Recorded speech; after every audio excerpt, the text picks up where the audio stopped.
நீ உங்க அப்பா அம்மா தராத குறித்து நீங்க கவலைப்படாதீங்க. வேண்டாம், அவங்களுடைய இது எதுவுமே வேண்டாம். அவங்க ஒண்ணுமே தரலன்னா எனக்கு நோ ப்ராப்ளம். என்ன ஆசீர்வதிக்கிறதுக்கு என் கர்த்தருக்கு லேசான காரியம். என் கைய கர்த்தர் ஆசீர்வதிப்பார், என்ன கர்த்தர் ஆசீர்வதிப்பார், என்ன ஆண்டவர் உயர்த்துவார், என்ன ஆண்டவர் உயர்த்துவார். அவங்க ஆசீர்வாதத்திற்கு கீழே இருந்தீங்கன்னு சொன்னா டெய்லி திட்டு மட்டும்தான் நம்ம வாங்கணும். எத்தனை வார்த்தை சத்தத்தை கேட்கிறவங்க எத்தனை வார்த்தை நீங்க கேட்டிருக்கலாம்.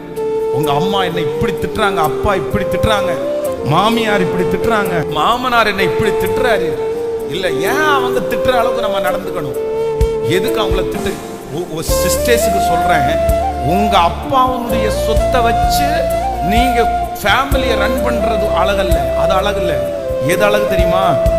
உங்க கணவனார கர்த்தர் ஆசீர்வதிச்சு அதுல நீங்க சாப்பிடுறது ஆசீர்வாதம். கர்த்தர் உங்களை பிளஸ் பண்ணுவார், ஆண்டவர் உங்களை ஆசீர்வதிப்பார். உங்க மாமனாரோ மாமியாரையோ உங்க ஃபேமிலியோ அல்ல, கர்த்தரை சார்ந்து வாழ்றதற்கு கர்த்தர் உதவி செய்தார்.